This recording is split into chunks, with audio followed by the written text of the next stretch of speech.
Welcome to Let's Go Dutch. I'm Veronica Lewis, and today we're in the hometown of Rembrandt Harmazan van Rijn, Leiden. I'm gonna travel the world. I'm gonna go where the Dutch have been, and I'm gonna share it with you, my friends. Let's go Dutch. Let's go Dutch. Let's go Dutch. First, we'll head to Leiden, a town where the American Pilgrim Fathers lived before coming to America. And then we'll head to the charming village of Edam. So put on your clogs and let's go Dutch! Outside the train station, you can find buses to the Centrum. Across the street, there is a tourist office. Look for the Triple V sign. You can pick up maps and self-guided walking tours. Although he later moved to Amsterdam, Rembrandt, perhaps the most famous Dutch painter besides Van Gogh, grew up here in Leiden.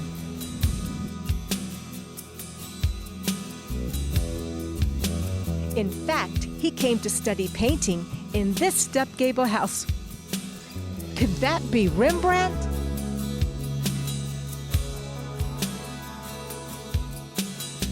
Nay, it's just Billy Eric. Billy Eric, what do you dar? I'm just brushing up on my Leiden history. Outstaken! That's gonna come in handy. The Pilgrims of Thanksgiving fame lived here in Leiden before making their journey. They fled religious persecution in England around 1607. They came first to Amsterdam, and then they moved to Leiden in 1609. In 1620, the Pilgrims bought themselves a small ship, the Speedwell. They sailed to England to meet up with the Mayflower, along with other pilgrims who were to make the voyage to the New World. They then set out, but the Speedwell didn't speed so well. In fact, it was leaking like a sieve. Both ships turned back to England, eventually ending up at Plymouth. The Mayflower then went on alone to America to claim its prize, a holiday, the Feest van de Vogel, the Feast of the Bird. The pastor of the English Pilgrim congregation, John Robinson, is buried in this church, the Peterskirk. He was supposed to go along to America, but stayed behind and died before making the journey.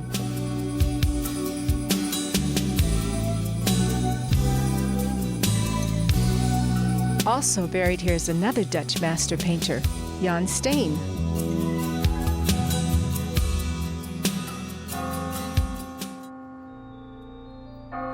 The Peterskerk is dedicated to St. Peter, the patron saint of Leiden. Built in Gothic style, it dates from the 15th century. The original church was a private chapel for the count next door, but in the late 13th century, the count said, "Tot ziens to Leiden," and the Peterskerk was open to all. St. Peter was the holder of the keys to the gates of heaven, and it's those keys that we see in the Leiden coat of arms.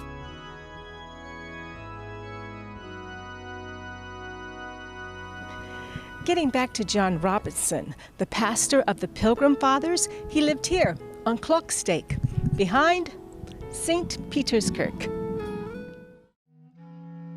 Although it became a Hofje in 1655, this is where Pastor John lived. You can find Hofjes all over the cities in Holland. Since the Middle Ages, Hofjes were privately funded homes for elderly women. Hof means court. Hofje literally means little court.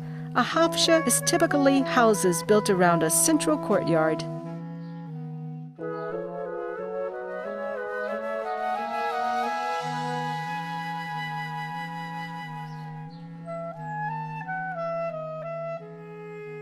Next to the Peterskerk is the Gravensteen. This 13th century building belonged to the Counts of Holland.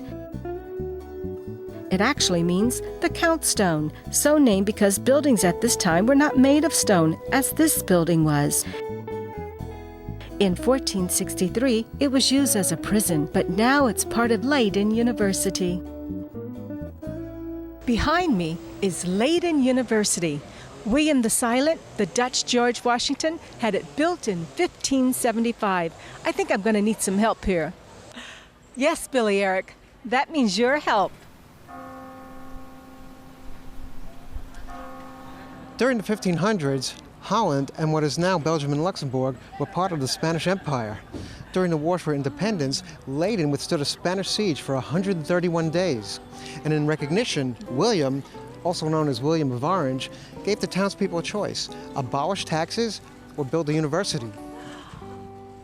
Goed, is that it? Nay, there's more. The story of the beggars of the sea. We'll get into that later, though. Dank u wel. Gedaan. The botanical garden here at the university is one of the oldest, dating from 1587. In fact, the guy who introduced the tulip to Holland became the first professor of botany back in 1593.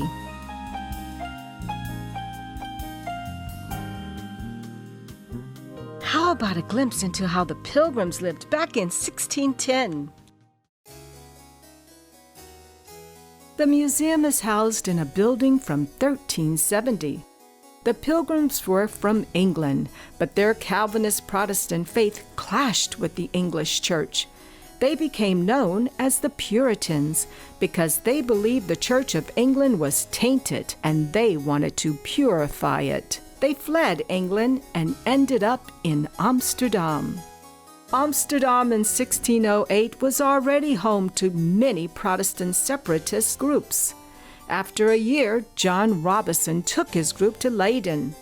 One reason the Pilgrims eventually left Leiden for the New World: they did not want their children becoming more Dutch, nor did they want to assimilate.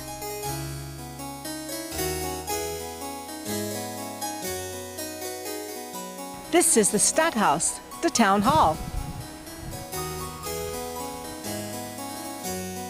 It's in a Renaissance style and was built in 1597. There was a fire in 1929, so the building behind the facade is actually newer.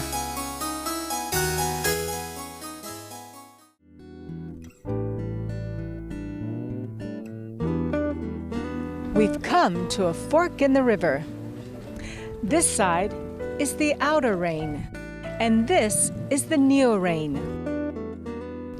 Yes, that's the same Rijn as in Rembrandt van Rijn. It's also a branch off of the Rhine River, which flows from Germany.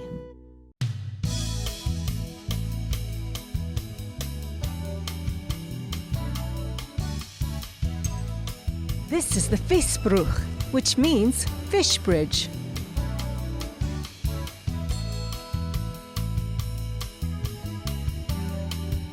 This is where boats laden with fish came.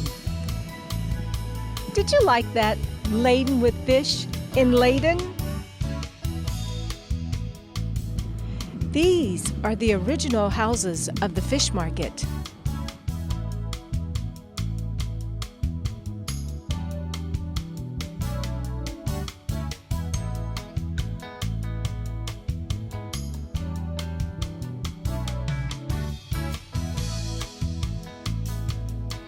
This Dutch classical building is the Wacht, the weigh house. It opened in 1659, and all kinds of goods were brought here to be weighed and traded.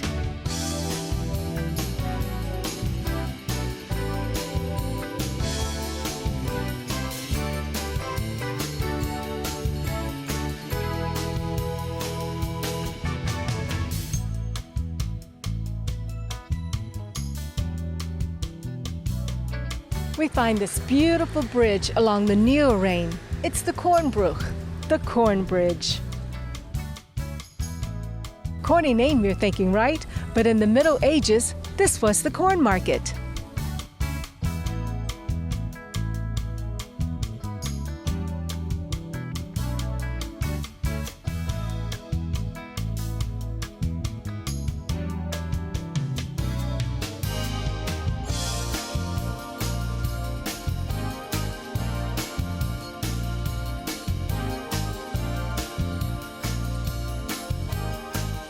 Situated between the Oude and the Nieuwe Rijn is the Burgt. Dating back to the Middle Ages, this fortification is built on a man-made hill called a mata. It was here where Leiden began.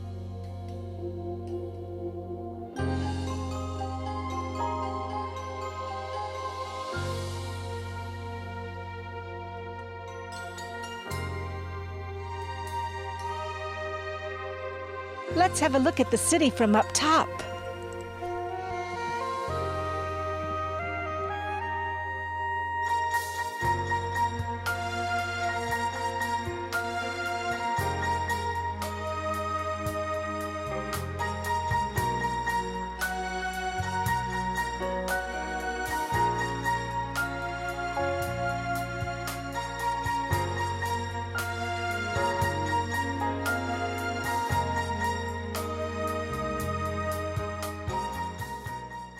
Oh, perfect. Billy Eric, what's that church over there? That's the Hooglandse which means the Highlands Church. Quite fitting, really. When was it built? Well, work started in 1377 and then stopped in the 16th century. Why was that? The usual story.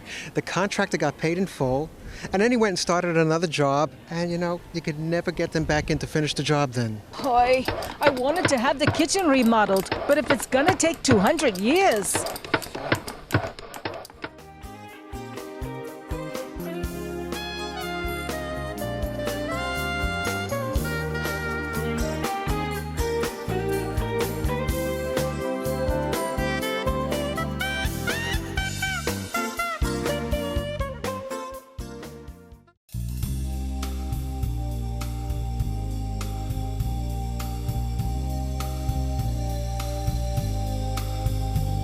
This building is now a museum, but in 1640 it was the Lakkenhalle, the cloth hall. This is where wool was inspected and sold. You might say this was the Lord and Tailor of the Middle Ages.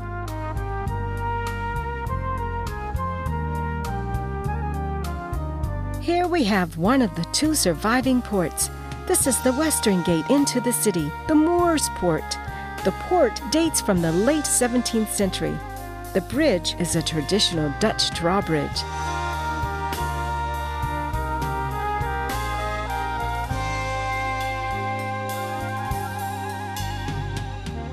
Let's go have a look at the eastern gate.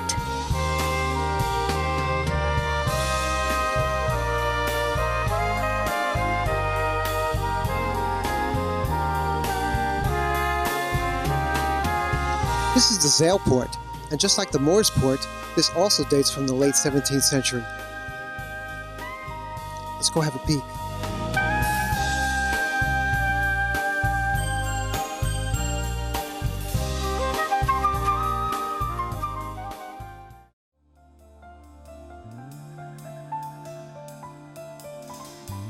Billy Eric, tell us a story. Well, it just so happens I happen to have a story handy. It's called The Beggars of the Sea. Now, during Holland's Wars of Independence from Spain, known as the 80 Years' War, a bunch of Dutch nobles took to the sea, becoming pirates known as the Beggars of the Sea. In 1572, they first helped to free the town of Den Bosch. Then 2 years later, in 1574, they helped free Leiden of a 131-day siege. And how did they help free Leiden of the siege? It was quite crafty, actually. They broke through the dikes, and eventually, as the seawater came in, they could sail their ships up to the city walls, where they provided food and assistance, breaking the siege. Once again, the Dutch used their natural resources and they put it to good use. In this case, the raging sea, which so often threatened to swallow them. Wow! I hope you've enjoyed our ride through Leiden, often overlooked by the big city Amsterdam.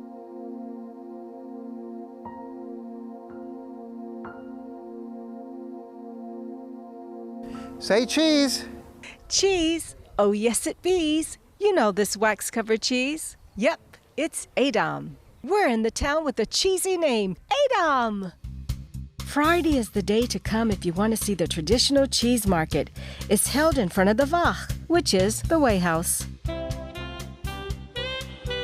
Around the year 1230, a dam was built on the river A, hence the name Edam. The city charter was granted in 1357. cheese market has been held here in front of the Wacht since 1526. Nowadays, it's held on Wednesdays during the summer. In the Golden Age, boats would dock there and unload the cheese. Porters would then bring them to the Wacht to be weighed.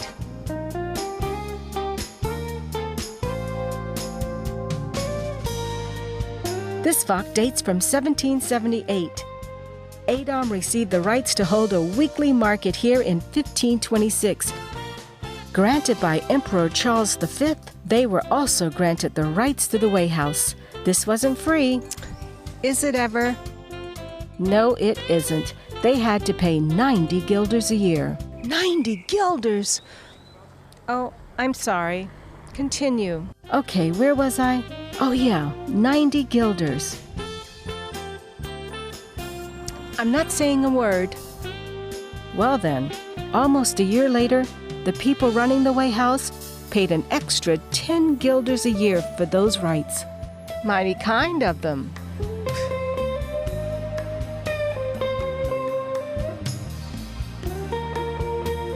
This pretty canal is a Schepenmaker's Dijk. Schepenmaker means shipbuilders, and boy was Edam a shipbuilding village.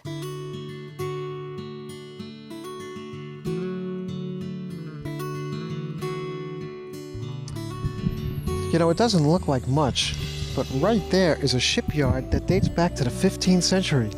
You know that colorful boat that Henry Hudson discovered Manhattan on? Ja, zeker, de Hou of Man. It was built right there. Echt waar.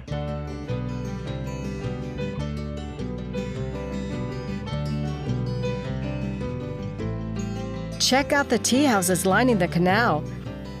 You'll only find these in Edam. Een kapje thee?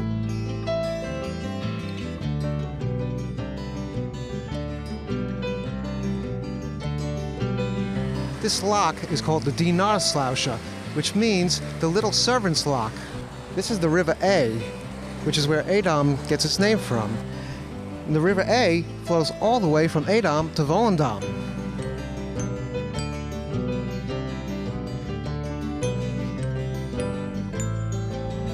This is the Domplane. It's in the shape of a long arch bridge. You can only find this in Edam.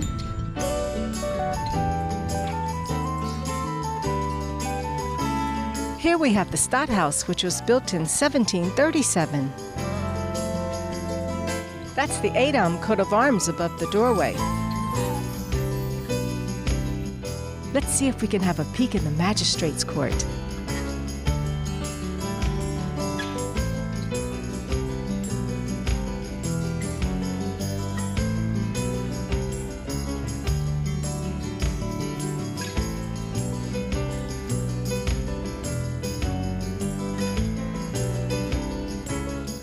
Across the dam, we have the oldest brick house in Edam.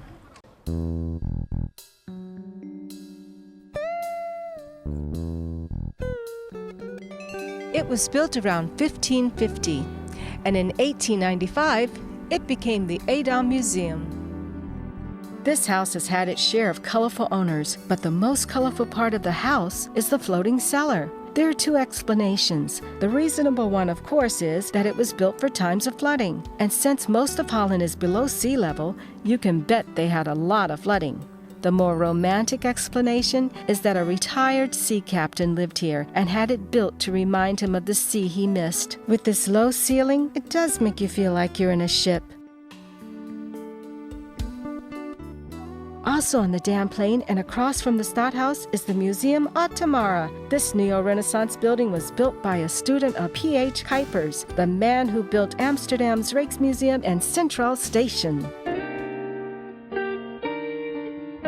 Unlike the big city Amsterdam, Edam feels like a quaint little village with its tidy gardens and old wooden shoe flower pots.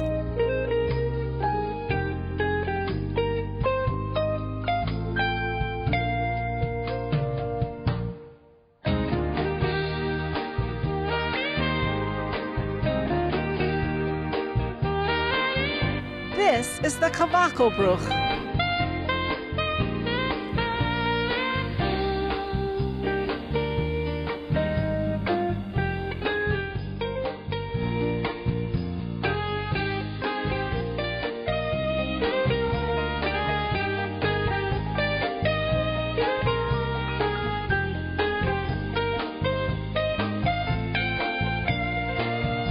Across from the Bach is a house that reminds me of the house in Vermeer's painting, The Little Street.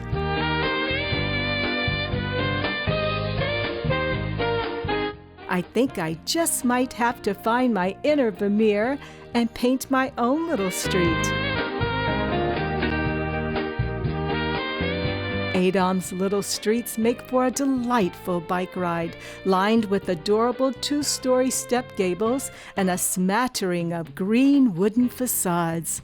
These cobble streets remind you of Edam's connection to the salty sea. You see, after they received city rights back in 1357, they built a new harbor. The shipbuilding industry flourished with their new link to the rest of Holland and the North Sea. Oh, but the naughty North Sea was a constant source of flooding. So in 1569, the harbor was closed off, leaving only a sluice gate. This was the nail in the coffin for the shipbuilding industry, as the harbor eventually silted up. They may not have been able to supply as many ships anymore, but they could supply them with cheese. The fertile polder fields surrounding Edam meant a steady flow of fresh raw milk. The wax-covered cheese was perfect for long sea journeys, and Dutch ships were always well stocked. Whether exploring by foot or up the fiets, nothing beats Edam's charm. It's everywhere. Cross over another white drawbridge, and you'll suddenly feel like you've entered a fairy tale village. Gee, if only you could wrap the whole town in red wax and take it home with you.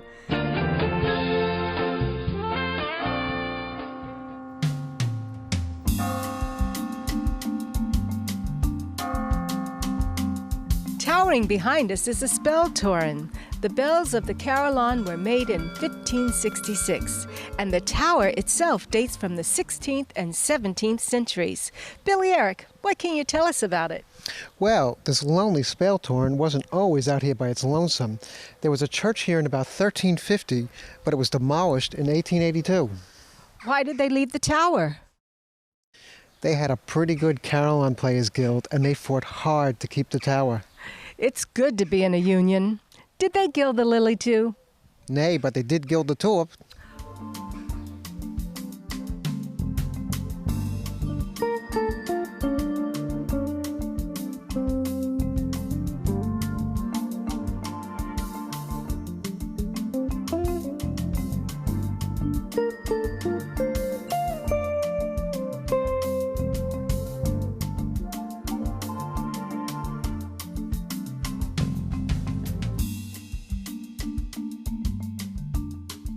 This is Edam's Grotekerk, the 15th century Nicolaaskerk. It's dedicated to the patron saint of mariners, St. Nicholas.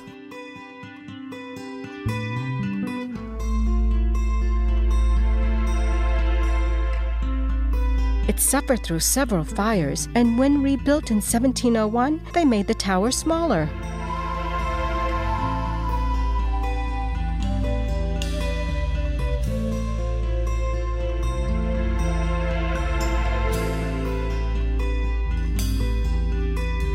Boren is Dutch for farmers. This area out here is called Boren Verdriet, and that means farmer's lament, because their barges typically got stuck in the mud out there. Help, I'm stuck and I can't get out. Silly me, it's because my bike is still locked.